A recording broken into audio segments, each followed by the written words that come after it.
again, everybody, and welcome to another episode of Behind the Scenes. I'm Michael Bennett, Artistic Director of the Lafayette Master Chorale and Children's Choir, and here with me today is David Kubiak, a former singer with us when we were known as the Bacharao Singers. He is also a member of our Platinum Circle, an elite group of singers who have sung 20 or more years with us. David is joining me through a format you are all no doubt familiar with these days, as we are on a Zoom call. Welcome, David. Well, thank you, Michael. It's very good to see you, and thank you for asking me to do this. My pleasure. So, David, why don't we start off by you just telling the audience a little bit about yourself? Well, I'm an academic. I've taught now for 41 years at Wabash College, Latin and Greek, the classics. I was born and raised in the Midwest and educated mostly here and also on the East Coast. When I finished graduate school, I came to Wabash, and it was my first and only job. So I've spent my entire career in Crawfordsville, Indiana. So living in Crawfordsville, at some point, obviously, you became familiar with Lafayette. How did you hear about the Bacharao Singers? Well, I had a late colleague in the mathematics department, Bob Cooley, who had sung with the chorale, I think almost from the start as a tenor. And when he heard that I was interested in vocal music, and we had a little group that performed various college functions, he suggested that I audition. And he's the one that put me in contact with the group. Yeah. So I guess I should ask you about your singing experience as a youth or as a young adult. How did music enter your life? Well, I tell you, I'm one of those strange people, and we can recognize each other when we meet each other, who the first time that they hear operatic music, they know that it's going to be a big part of their life. And in my case, I think I was 10, and an aunt gave me a recording of the Magic Flute.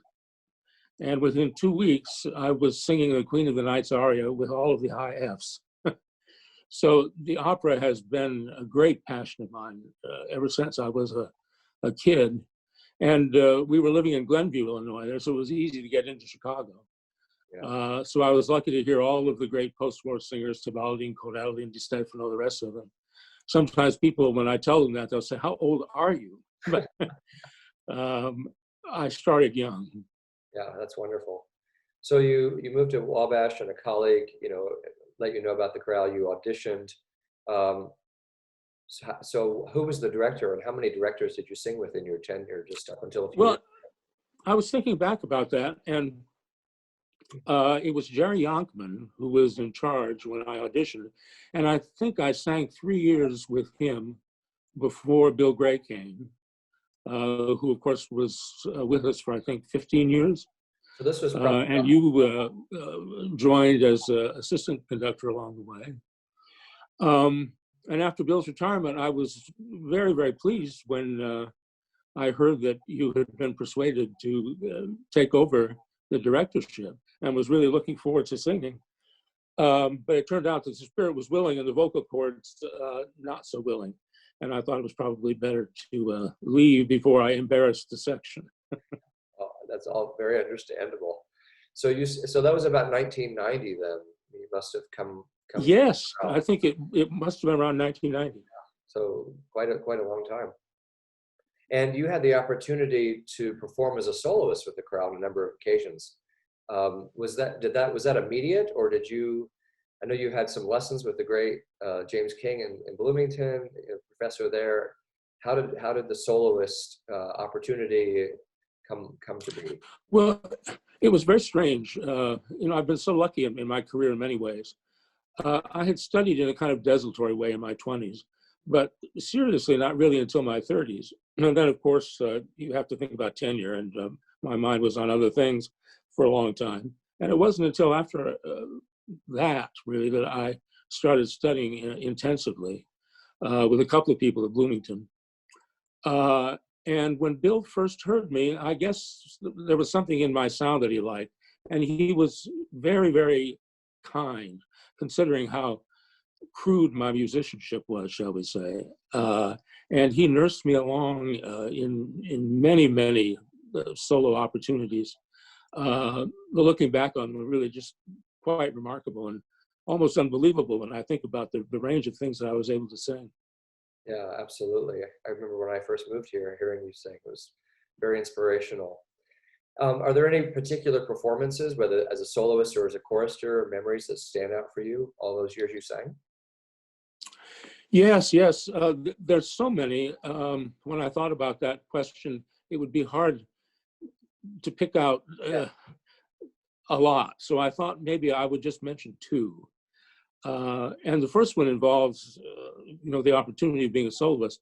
And that would be the opportunity to sing the Matthew Passion of Bach, Mhm. I think, which is just an enormous privilege for any singer to get the forces together to do it. And I had two arias to sing, one of them that beautiful O Süßer Kreuz in the last part with the viola da gamba, and a young tenor called Lawrence Brownlee had been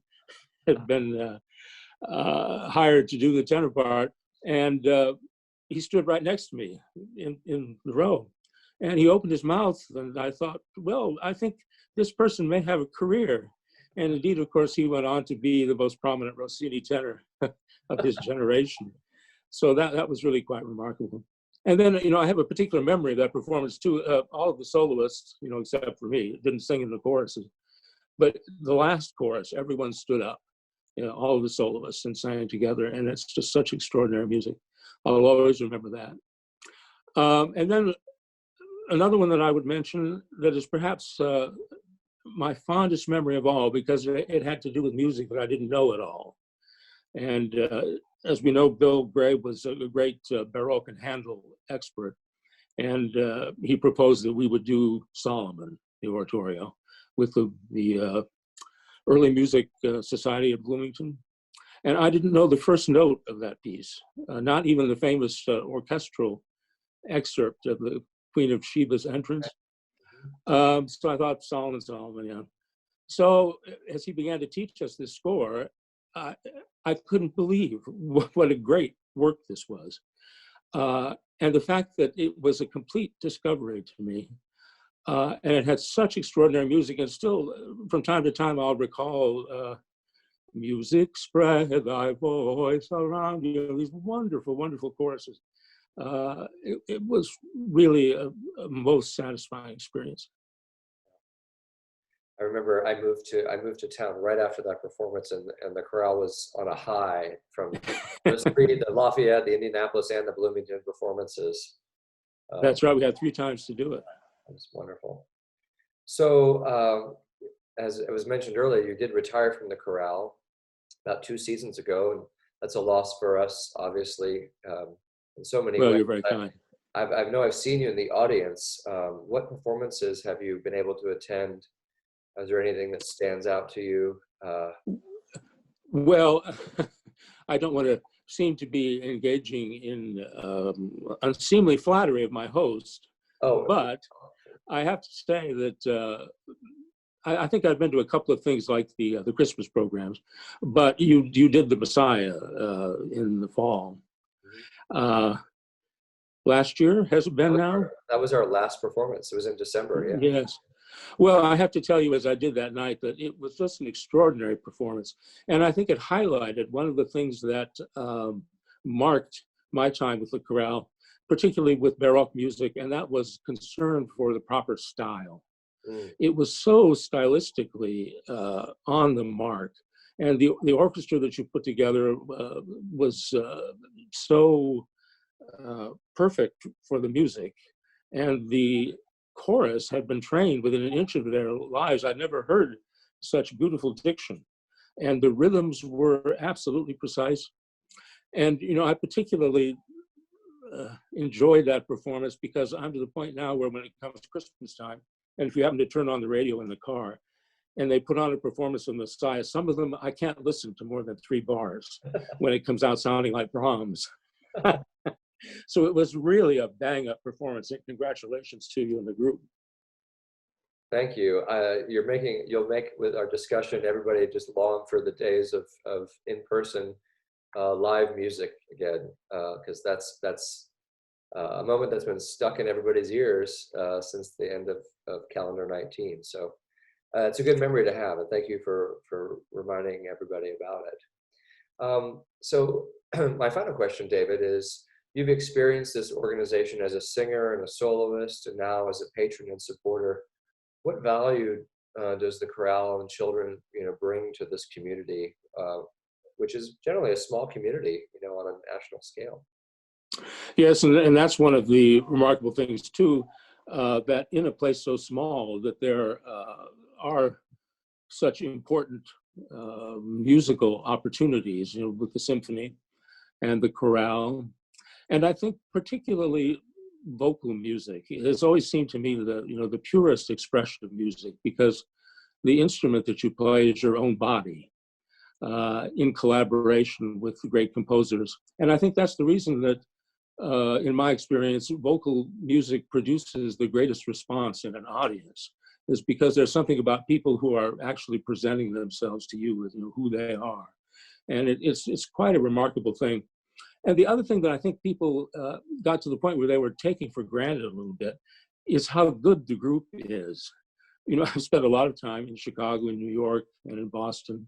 And I have to tell you that, when I play some of our CDs, some of them are actually better than performances that I've heard with major professional groups. For a city as small as Lafayette, West Lafayette, to have such a jewel, I think is a remarkable thing. And I just wish more people saw that and wanted to take advantage of it. And of course, trying to get the children started as soon as possible, is one way to try and instill those musical values in the next generation. But I hope that our current situation doesn't last much longer, because the world without live vocal music is just very barren, I think, to me at least. Yes, I agree, and thank you for sharing those thoughts. Very well said. Well, David, thank you for spending time with me this afternoon and sharing what your tenure with the chorale was like. We certainly appreciate the support of people like you. Thanks for all that you did musically throughout the years, and for your support now. And as Well, always, thank you again, Michael, and I wish you and the chorale the best of luck, because it's an important institution. thank you, thank you. To those of you that are watching, our supporters, thank you very much. Our organization is only possible because of your generous support. We look forward to you again on our next episode of Behind the Scenes. Thank you again.